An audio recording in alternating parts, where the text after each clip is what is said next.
Hello and welcome to MINYIP Fantasy Sports Community. My name is Blake and I'm joined by Clinton. How are you, Clinton? Good, thanks, Blake. How are you? Yeah, very good, thank you. Looking forward to a good Game Week 5 preview after successful game weeks last week. So looking forward to getting into the show. How'd you find last week's matches? Overall, pretty exciting. I think it's good to get a pretty good score. I think going into the game week, I was hoping for Ronaldo and Lukaku to score well, which they did, and Salah scored the one goal. So, I was pretty pleased with the way my wild card turned out. Yeah, that's right. Coming off the wild card, and I see you're wearing an Arsenal top there. They had their first win. Happy about that. If there's one time I should wear this, Blake, it's this time, because it might be the only weekend that we win the game. So we'll see how we go this week. But do you want to wait and see if you beat a stronger opposition, or a win's a win, Blake? Okay. And the way that we're going, I'll take any win.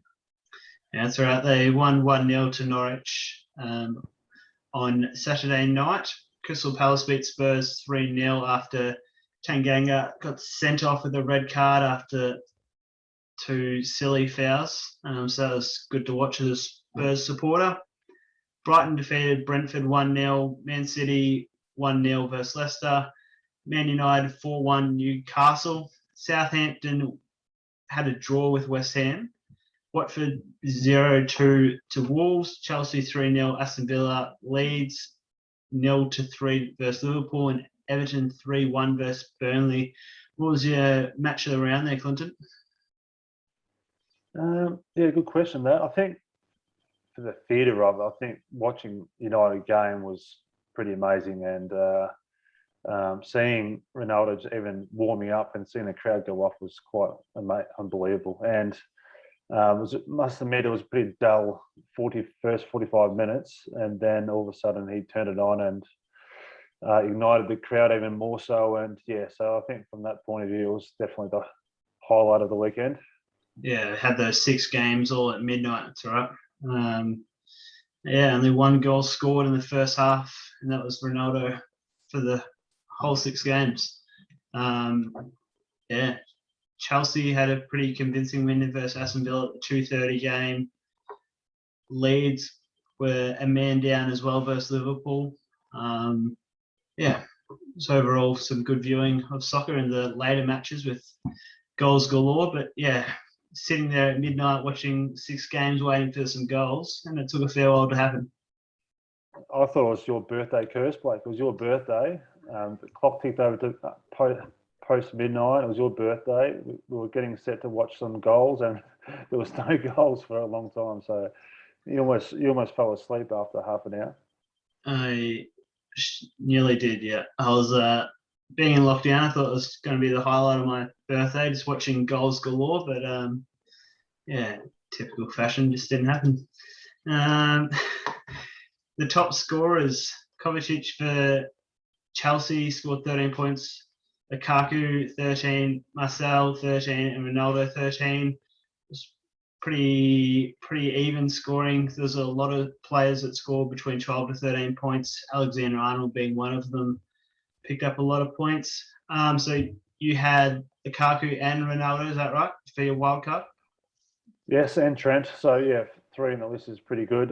Not many, obviously, having Kovacic being a defensive midfielder for Chelsea, and Marcel was the cheap alternative to in the Wolves defense, but I think his spot was in jeopardy. So not many people were sort of getting him at this stage, but then to see him get 2 assists and bonus, I think he's on people's radar with the Wolves having good fixtures coming up.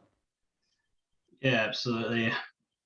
Even though I didn't have Ronaldo, we still scored pretty similar. So I was pretty happy not to have him in those percentage of selected teams. Lukaku and Ronaldo have gone up a fair bit since the game week finished as well.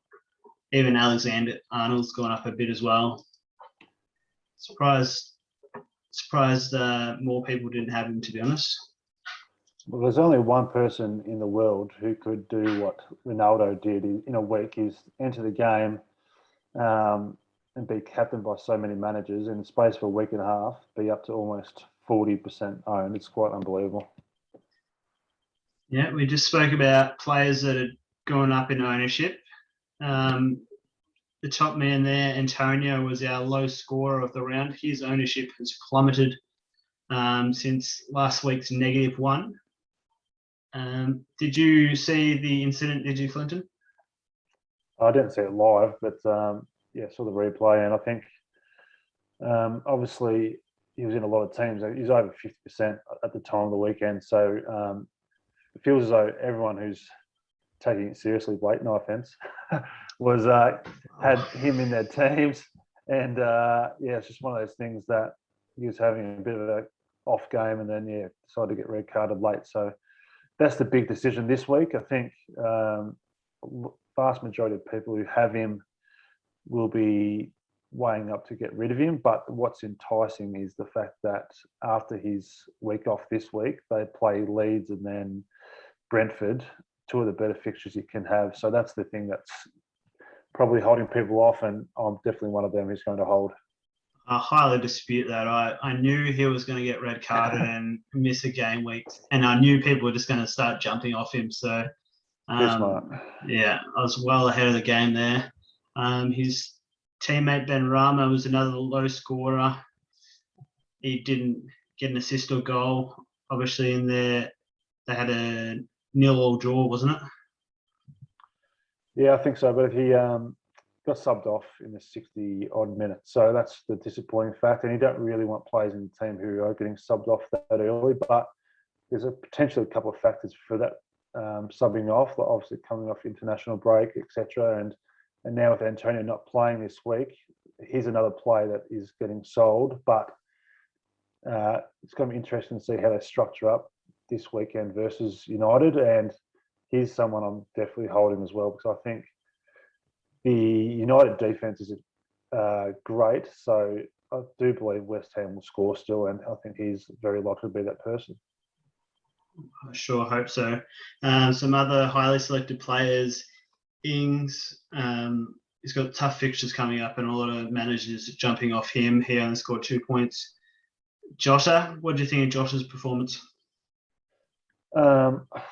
It's a difficult one, because I thought he had plenty of chances, and obviously most of the chat was about Mane with his lack of quality, really, with his shots and even passing. So Jota playing up front for Liverpool.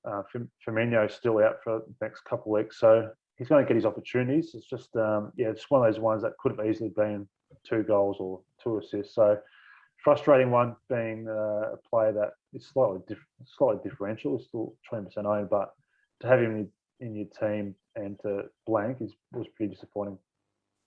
Yeah, interesting thing about these 5 players that are highly owned is their prices. They're all around their similar price point. I think a lot of managers now will be looking to have Lukaku, Ronaldo, Salah, so they might be jumping off these kind of mid-price and seeing who they can afford. So very interesting, their percentage of selected in teams going forward.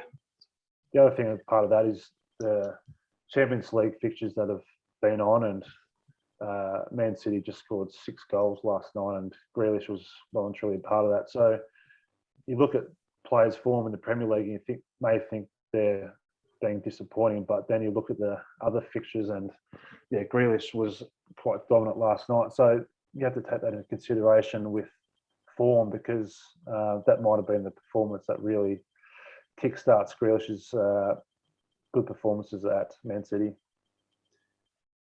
So even though he did play a fair bit during the middle of the week, you still expect him to be playing this coming weekend?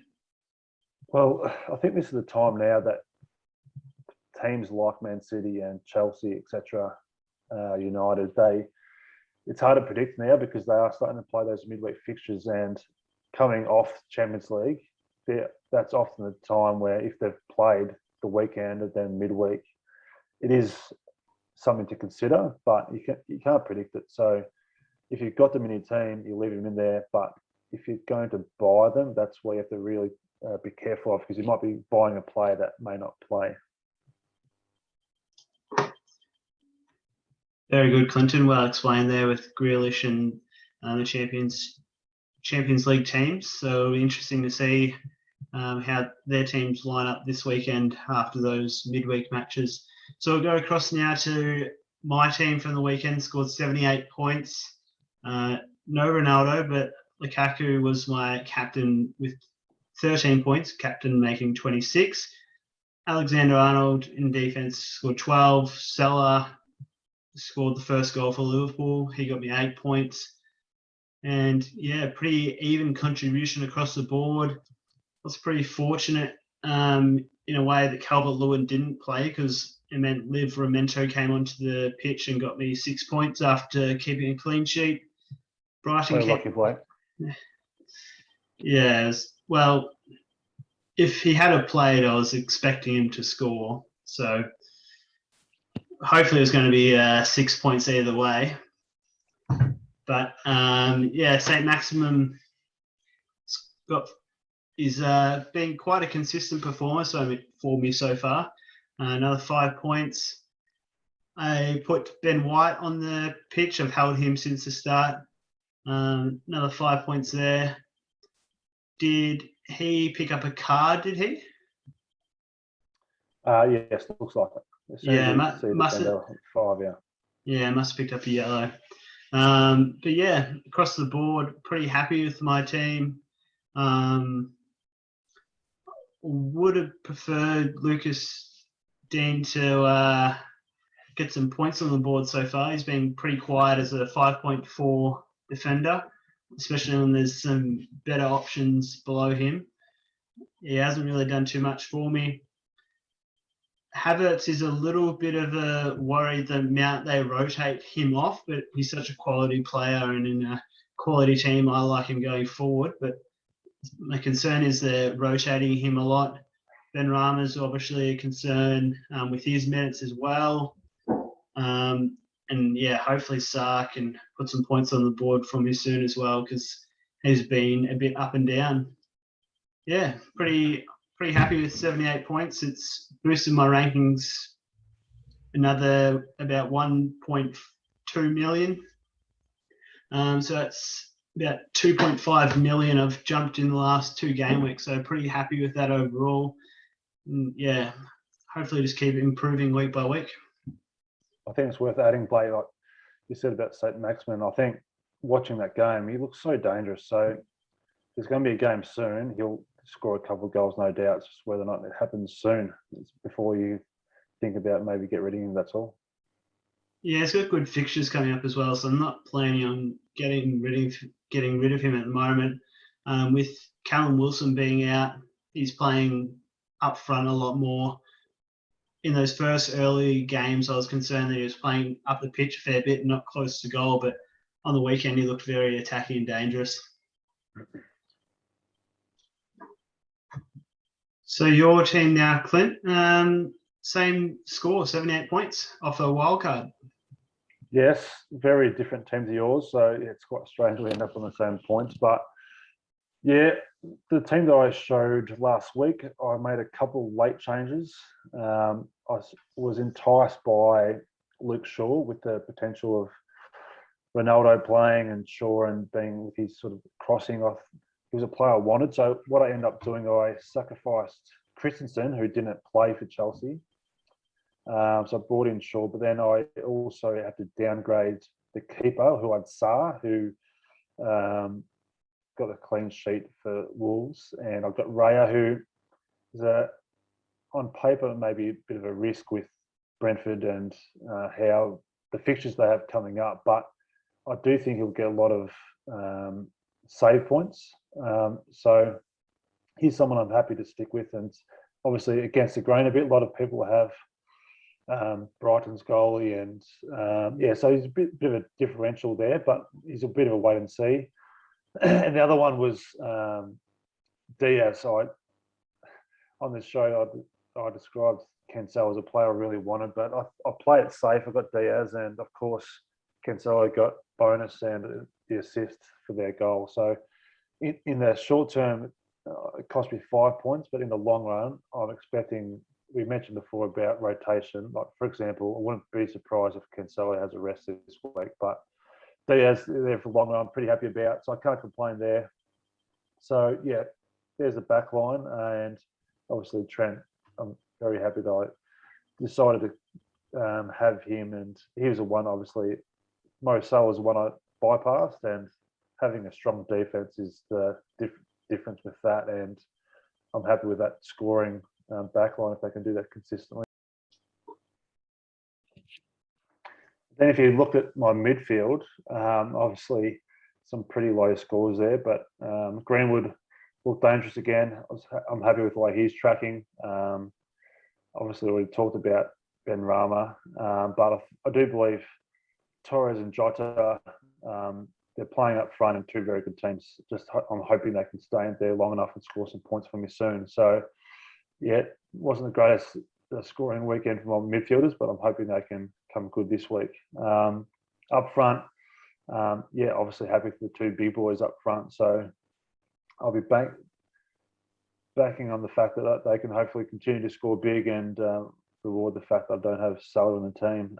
So, yeah, the bench there, obviously pretty low price players who can only come on if needed. So overall, as I said, pretty happy with 78 points and yeah, on to this week. Yeah, look at Livramento just sitting there at the big six next to him. Unfortunate. Yeah, obviously midfield's looking a bit bleak without Mo Salah, but yeah, backline obviously makes up for it, and you wouldn't be able to afford a backline like that if you did have him or one of the big strikers. So I think those midfielders, didn't pay off this week, but they've all the potential of going off. And just touching on the Ben Rama pick again, I'm definitely keeping him, but it's worth noting that we're recording this on Thursday night. The Europa League hasn't happened yet, so West Ham are playing in our time tomorrow morning, and so is Leicester. So there could be further curveballs this week, but I'm looking at that midfield, and yeah, I'm pretty happy with it. And there's a lot of stats out there suggesting that when Jota and Salah are actually playing together, obviously Salah has penalties, which is paid off for him a fortnight ago, but Jota statistically is just as good as Salah. So it's a bit of a fingers crossed moment, but the next 2 weeks is going to be really telling for my team without Salah, and I'm hoping those forward midfielders can score well for me. Yeah, he scored pretty well. And you got a strong team going forward, so it's good. We'll just touch on our league quickly. So Scott's still leading the way out in front. Scored 68 points. This year still in second. He had a bit of a team name change. He changed it to Viva Ronaldo. I saw there. You're still sitting in fifth, and your mate David top scored for the league. Did he really? Yeah, he scored 82 points. Big David. Good on him. Yeah. He's just moved from the west to back to Victoria soon. So hopefully we can catch up soon and talk some more FPL. Yeah, congrats to that, David. I'm sure you'll be watching the MINYIP Fantasy Sports Community show and see that you top scored for the week. So that's good. Our league's up to 45 participants now, so it's going pretty strong. And I think I'm about 24th after being about 35th 2 weeks ago. So I'm just slowly climbing my way up the ranks. So was that when we had 35? Sorry? Was that when we had 35 participants? It was pretty close. I think we had 38 and I was 35th. Okay. Yeah, thanks for that, Clinton. That's all right. I just needed another friendly reminder how well I was tracking the first 2 weeks. On the ways up. And we'll go across to the transfer. So obviously, again, the total most transferred in players, Ronaldo, Lukaku second. People will be spending those budgets to bring those boys in. I'm guessing if they'd already probably have one and now they're trying to get the double up. Gray is that low price midfielder He's been highly transferred in. Pogba, surprisingly, still, I'm quite surprised he's in the top 5 transferred in at the moment. And Marcel, as you mentioned, that low price defender. I'm surprised by Pogba there. Is that not a shock to you? It's not really. I mean, he's continually scoring. So, with the United team looking quite strong, he's a type of player. He loves the big occasions, and with what we've mentioned, Shaw as a potential assister to Ronaldo, but he's just as likely. So, and at his price, he's the type of player that potentially, instead of, as you can see on the right hand of the screen there, you've got a lot of high price midfielders, Fernandes and Son, being sold, and obviously a lot of them are trying to maybe do double trades to get either Ronaldo or Lukaku, but potentially Pogba is a cheap alternative to Fernandes if he's going to be supplying those assists to Ronaldo. So I'm not surprised, to be honest, because he's still scoring. So yeah, it's pretty much just about being in there every week. As mentioned, Antonio has been transferred out by a lot of managers, over $1 million already. And I still expect that to go up, but the game week this week is a 5 a.m. start, first match this week on Saturday. So you might catch a few managers out if you're trying to hold out for those transfers. So make sure you get it done before then. And so Fernandes, as you mentioned, has been transferred out, second most. Calvert-Lewin, my man, he didn't take the pitch, and now he's been transferred out by a lot of managers. Yeah, there's 3 forwards there, and they're trying to get up to Ronaldo or Lukaku, obviously. Son, I thought you said his son was going to take the pitch last week, Clint. No, well, I did say that potentially there's some furphies thrown out there, but that, by the sounds of things, was a legitimate injury. So he is going to be out for a while. And just speaking about injuries, like with Calvert-Lewin's news that he won't be playing there for about a month. So a lot of people are trading him out, and he was unfortunately a type of player that a lot of people were trading in last week with his fixtures. So just unfortunate timing, and yeah, maybe if there is those doubts, majority of times it's hard to trust clubs, and sometimes it's just furphies and they end up playing. But in the case of Son and Calvert-Lewin, yeah, it's quite devastating to some fantasy teams. And just touching on that, as I mentioned earlier, Antonio is being sold by a lot, but they're the type of managers who are doing that are very short term, and I think there's so many out there so focused on price changes, etc. But I think the really smart option is to hold him just for 1 week. Hopefully, you've got some bench cover that can come on and score, because yeah, I think when he comes back, his next 2 fixtures are really appealing. So it's a hard hold for me. Yeah, 1.1 million. Disagree with you. So yeah. Yeah, but obviously that people are just trying to get in Ronaldo however they can.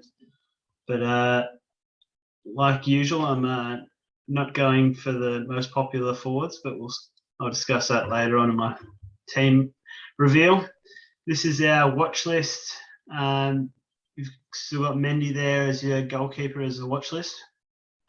Well, I just still think there's a potential chance that, as I said, I've got Raya now in goals, and if I do somehow want to go double Chelsea backline in the defence, like there's a chance I might pay up for Mendy over the next, from game week 7. Chelsea's fixtures for the next 6 or 7 game weeks after that are just unbelievable, and there's a chance if I have the spare money, I might just upgrade Raya to Mendy. I didn't want to do that on my wild card, but Sarr was obviously one I had in my team last week. But for now, Raya, I want to see how it goes next couple of weeks, and if there's a chance I can have some spare money and just want to go all in on a goalie, like it's not recommended.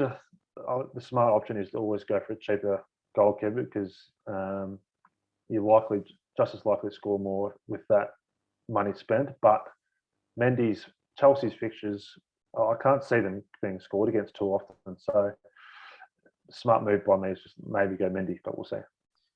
Yeah, it's quite evident. We've got 3 Chelsea defenders across the board there in our watch list. You've got Rudiger. We've both got our eye on Reece James, and it was mentioned that Chilwell's ready to go. So he's on my watch list again after I started with him and he didn't play any minutes. So that might be another furphy for there, Clint. But I saw released early in the week that he is ready to start playing some minutes. So he'll be on my watch list. I've still got Shaw there. As we mentioned last week, talked about Shaw a fair bit, how he'll be feeding the ball in to Ronaldo. And I've also got Diaz as my Man City defender. You've got Cancelo on that watch list again?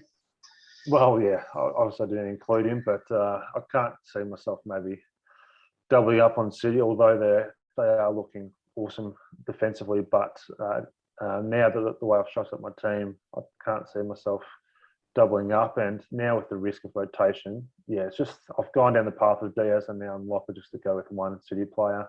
I've also got Robertson there. I've just included. I think there's a couple of players on my overall watch list that I've put in there, but I potentially won't be getting in the next couple of weeks. It's more that Robertson and maybe Kevin De Bruyne, there's potential in a couple of weeks if they start showing some strong form that they're players I might bring in, but they're there because they're so good, and just wait and see. And Marcel, Wolves strong defensively, and if someone now going to buy, obviously last week there's a risk of he might get rotated, but if after his strong performance, he might be the cheap way into the Wolves defense. Personally, watching the game, I liked how attacking Semedo was on the wing. So if I was going to Wolves defender personally, I don't have any of my plans just in the next couple of game weeks. Personally, I like Lucas Semedo, but obviously Marcel was the one that put the points on the board last game week. You've got the big hitters in Salah and Fernandez as your midfield watch list. Yeah, I think it's self-explanatory. I mean, I've gone budget or mid-priced midfield. That's the way I'm going to attack it for the next little while at least, unless there's a significant injury to a Ronaldo or Lukaku. That's the way I've structured my team. So they're just there in case there's an injury. But it's probably more so the mid prices in the middle there that we've both got our eyes on, that I'll be potentially rotating those mid-priced players around in the next few weeks. Yeah, I'm mainly going to be watching Mount in case I need that extra catch in other spots to go Havertz down to Mount. That's pretty much the only move I would probably do. But pretty much across the board, I'm looking at sort of that mid to low price midfielder so that I can afford that extra strong defender or Ronaldo because Lucas Dean isn't doing much for me at the moment, but he does have good fixtures coming up. So, yeah, if he doesn't do something for me very soon, he's got to go. He's being a pain in my backside all season so far. So Ronaldo is obviously on my watch list. Because I haven't invested in him early, it'd be pretty much too much of a hit for me to bring him in at this stage, in my opinion. I'd have to sacrifice Trent or Salah, and I can't bring myself to do it. And he does have tough-ish fixtures even though it is Ronaldo, they do have tough fixtures over the next sort of five to 6 game weeks, and so he's a part of my wildcard plans. Game week 12, I think, after 11 is the international break. So, he's in my plans for then, and that could hurt me again. But Antonio is actually on my watch list now. Like you mentioned, he's got good fixtures when he does return, so he's on my watch list. If he was playing next week, he probably would have came in for Calvert-Lewin, but obviously he's not. So you've got Kane and Bamford. Yeah, I think the way I've structured my team, in terms of the most wanted forwards, I've sort of feel like I've got the. If you're picking a team now, if you start with the forward line and pick the 3 best players that you could possibly have, you couldn't probably argue against the fact that I've got Antonio, Ronaldo, and Lukaku. Everyone wants, but obviously, if you start including Salah in that, people have been choosing just one of Ronaldo or Lukaku. So I'm very content with my 3 forwards. Only a significant injury will probably remove one of them. Kane's one that it's there for in case there's an injury to one of those. If I wanted to go expensive or premium forward, he'd be the one, obviously. But I don't think with Tottenham's form right now, I'd be leaning that way. But potentially they could turn it around in a couple of weeks, and he's someone that could return to the Kane of old. Bamford is he wasn't on the most transferred in, but I believe of the Antonio transfers, obviously there's a lot going to Ronaldo or Lukaku, but in terms of just one free transfer, a lot of people are going straight to Bamford. So Leeds fixtures coming up, we didn't really touch on Rafinha, but like Leeds fixtures are really appealing coming up, and I expect them to score some more goals than what they have been. So if there is an injury, like he'd be one I'd be leaning towards. And so the ones I'm watching, I've got the premium Kane, mid-price, and Bamford. And in terms of cheap, Armstrong is a player that is looking quite dangerous up for Southampton. So if I wanted to go cheaper, he'd be the one for me. Yeah, so more sort of your backup options there. Yeah. For if anyone gets injured, would you consider downgrading to Armstrong so you can potentially upgrade one of your midfielders? Only in the short term if there's an injury. Like right now, I'm very happy with the structure. Even if Salah, like right now, I've made my bed. I'm going to lay in it. So the next 2 weeks with Salah, he's going to be well captained. Obviously he's still scored in the weekend, but these next 2 weeks he's going to be highly captained. If he somehow scores low, I'm expecting my rank to really skyrocket. If he goes off, I'm expecting my rank to plummet. So that's the risk I've taken. And as I've said, I'm not making any changes now for quite some time unless there's an injury. Yeah, I am very envious of your forward line structure. And if I was wildcarding, I'd probably be similar. But just with the structure I'm at the moment, it's just the way it's got to be. So we'll just go through our predictions for this coming game week. Like I mentioned, Newcastle are playing versus Leeds, that 5 a.m. game. You've got a draw? Yeah, I've got 2-2. I think, yes, it's a draw, but the biggest thing about it, I expect goals. Leeds are a really attacking team, and even if they're getting beaten, they'll still just attack. And if after watching Newcastle on the weekend as well, although it was a bit of a dull start to that game with United, they really attack quite hard. And I see goals at both ends. Leeds aren't great defensively, so I'm expecting some goals. And could go either way. But Newcastle are playing okay. I think, although the score wasn't great for them last week, I think they're playing quite well. So I think they're probably flying under the radar a bit. So I do think there'll be some goals, and 2-2 for me. Yeah, a bit the opposite with the next fixtures. Brentford's defence has been holding up quite strong. You've got a 1-1 draw. For me, this game could very well be a 0-0 draw, but I think Wolves are starting to click through the gears now, and I reckon they'll be pretty strong at attacking, and they've got some good fixtures coming up. So I've got them to win 2-0, but I wouldn't be surprised if it was a 0-0 draw the way Brentford's been playing. I would really like that, having Raya in goal. So I've got no Wolves and Raya in goal. I'll be hoping for a Brentford clean sheet for sure. How's Arsenal going to go, Clinton? Who knows? It's hard to predict, but who knows? They might get some confidence from that last game, albeit it wasn't convincing. Quite a lucky goal, and that might click them into some type of form. And Burnley's one of those difficult teams that you never know what could happen. So I'm hoping they get a win, but I'm expecting a close game. Yeah, we've both got Liverpool to beat Crystal Palace, both got Man City to beat Southampton. I don't expect any upsets there, and neither do you by your predictions. I've got Watford to beat Norwich. You've gone the other way around?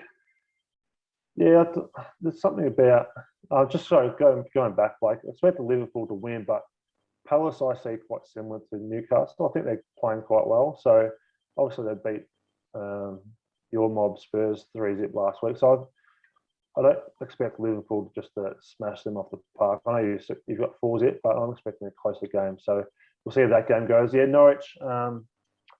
Yeah, I think they've had some tough fixtures. They're up against Watford who aren't scoring well and aren't great defensively. So at Norwich, I'm backing the fact it's a home crowd advantage. Not expecting high scoring, but I'm expecting Norwich to score. So yeah, hopefully Sarr can do something for me. And you've got Sissoko, yeah.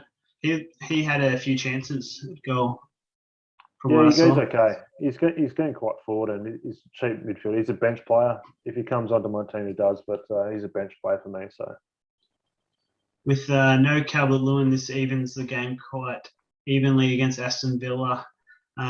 So you've got a 2-2 draw. I've got a 1-1 draw. Hopefully Lucas Dean can get involved. What do you expect to happen here? yeah, it's one of those things. I'm not seeing great defense for both teams, so I'm expecting goals. And yeah, Aston Villa, they're looking okay. I think Ings, the fixtures do look tough for them, but with Watkins back, I think he looked quite good last week as well. So yeah, I'm expecting goals there. Yeah, we've both got Leicester to defeat Brighton, both got Man United to beat West Ham, and we've both got Chelsea to defeat Spurs after what they put out last week. Got any comment on any of them? Yeah, just Brighton. I think they're the team that's frustrating me because I've avoided Brighton, and yeah, so they're a team that to lose to. I had Raya in goal, and I was just hoping the disappointment of getting a late goal really disappointing the last week, and I just hope there's a lot of people out there with Sanchez in goal and have a Brighton defender. So it's one of those teams now. They're quite well invested in the back line. So I'm just hoping for fantasy reasons that Leicester can score a few goals there. Do you think Duffy's going to hold his spot there in the defence? Yeah, there's another injury on the weekend, so I think Okay. he's going to stay now. So I think there was doubts maybe 1 or 2 weeks ago, but now I think there's every chance he'll stay in there. So he's maybe someone that, if you've got him, it's a really good buy. And with the other games, the thing about United are they're just conceding. So although Shaw's a good sort of two-way player, he needs the attacking return. So potentially later in the season, they might start getting some clean sheets. But yeah, and West Ham without Antonio, who knows? But I'm expecting goals there again. And Spurs are in struggle street at the moment, and no Son. Kane got barely any service last week, and Chelsea are looking formidable with the defence. So you can't see anything but at least a 2-0 score for Chelsea. So They have won 3 out of their 4 games, but yeah, after well, last, the form they're opposite to Arsenal. But that's all right. Sometimes the form can be misleading, and they did get 1-0 results for the first 3 game weeks. But anyone who watched that game last week would know going into this week, it's not a fixture they're looking forward to. They were a man down when they conceded their goals. Okay, good luck. No, it's all right. I've predicted Chelsea to win. Yeah, it's okay. Yeah, so my team now, I've only haven't made it yet, but I'm going to only make the one transfer, Calvert-Lewin out for Jimenez.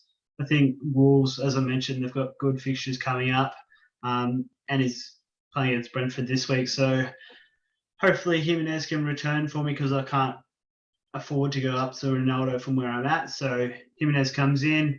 The only other real change that I've made is Livramento's got a tough fixture versus Man City, so he's on the bench. And also I've swapped my keepers around. So Backman, I feel, has got the better fixture over Sanchez, who's playing against Leicester. So yeah, Backman takes the field for me. I've decided to go St. Maximum on the field versus Leeds, and I've got my 2 Leeds players on the bench at the moment because it's a close one. I'm going to back St. Maximum in to score versus Leeds, and as we've already mentioned, Man United has been conceding goals, so Ben Rama keeps his spot.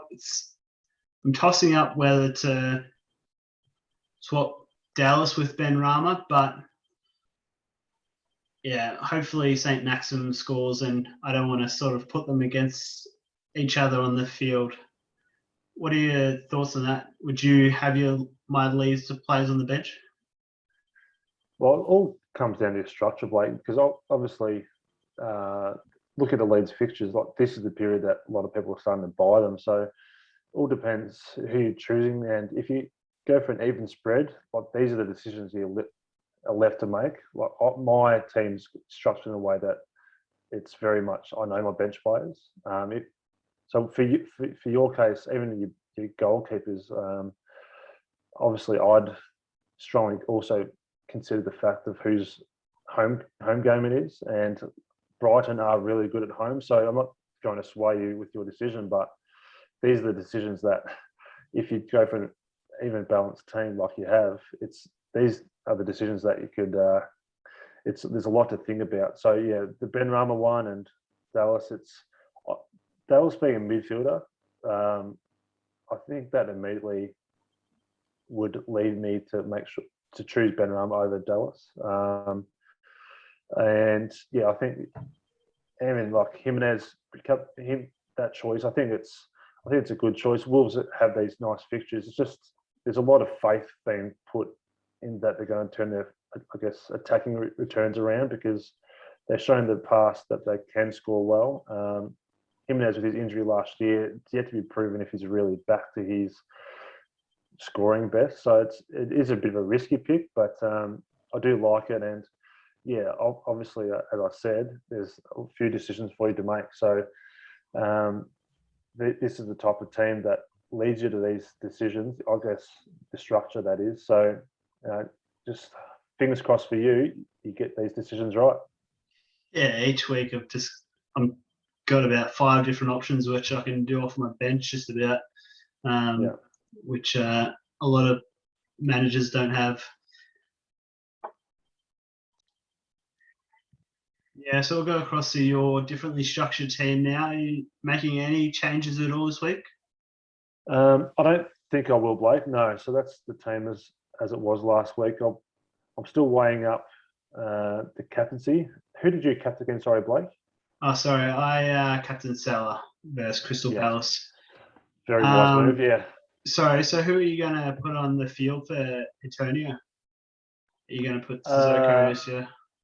So it's very likely I'll play Williams. So that's Livramento will be my third bench. I'll probably just leave it as it is. I mean, it gets subbed on anyway, but I'm weighing up the Sissoko or Williams, and I'll probably lean towards Williams because I think there's more of a chance that they might get a clean sheet, and then there's a minute chance he might get an attacking return. So with the fact that he's a defender and there's a chance of a clean sheet, I'm leaning towards Williams. So that's the way I'll lean on that one. The other big decision for me is who to captain.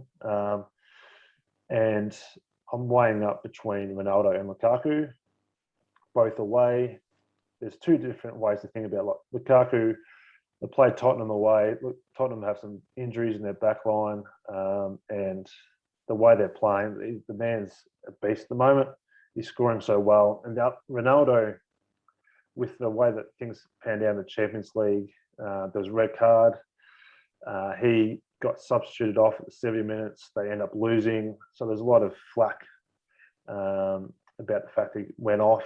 So I think he'll have a point to prove this week. Like, talking about Michael Jordan and his documentary and about how he took it personally. Like, moments like that, you realise sometimes you got to go with that sort of mindset. And Ronaldo will have a point to prove this week. So both of them I'm weighing up. I'm not sure who I'll lean. Right now it's on Lukaku, but I could easily swap that back to Ronaldo. So they're the 2. I'm placing a lot of faith in the likes of Torres and Jota to hopefully turn it around, and a big bonus would be Raya to get a clean sheet. And yeah, there's a potential risk of the likes of Cancelo getting rotated. So I'm happy I've got Diaz now, because I'm more confident that he'll stay in the team, because there's a couple of other injuries for Man City. So happy with the team, and as I've said earlier, no Salah is the big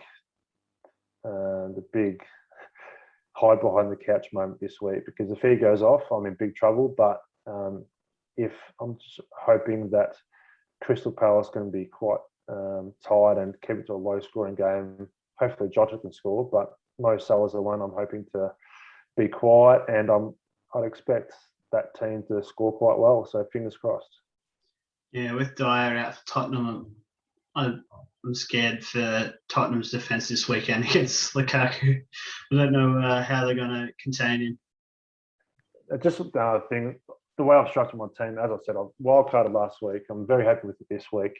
Over the course of the next month, I'm starting to think how my team's going to structure up. Right now, as you can see, I'm in 3-4-3. It's very likely in a couple of weeks I'll be moving to a 4-3-3. I'm happy with my front three. There's every chance I'll probably downgrade one of the Torres or Greenwoods, depending on how things pan out. And I'm likely to upgrade one of my defenders to a Chelsea defender, whether that be a James or a Rudiger. So that's why I'm already thinking ahead for the next couple of weeks. And the thoughts even crossed my mind to, even in that stage, to go to a 5-2-3 and double up on Chelsea defenders. It's just a thought that went through my head today, because the way the Chelsea fixtures are, and as we mentioned, how good they are defensively, at their price, at James and Rudiger, who are 5.5, I can see them scoring a lot more than the players who are even as high as 7 and 7.5 of the midfield. So it's just something I'm considering, going to a 5-2-3 in the coming weeks and really attacking that Chelsea backline. So it's just an idea for now. All depends on what could happen. There could be more injuries or suspensions, but it's something I'm considering with Chelsea, especially. It's just something I'm eyeing off in a few weeks. So week by week, but that's what I'm considering with my team. No, sounds good, Clinton. You've structured up very well there. So hopefully you have a good game week. And yeah, I'm also planning on bringing in Chelsea defenders in the near future as well. So hopefully no injuries, and we'll both have a good game week. Good luck to you, Blake. Have a good weekend, and you being in Melbourne, me being just outside of Melbourne. Hopefully one day we'll see each other soon. Yeah, one day. That'll be good. Yeah, like always, hopefully you give us a view and like, subscribe, and share to your socials wherever you see us. So thanks for watching, and we'll see you next time. Bye.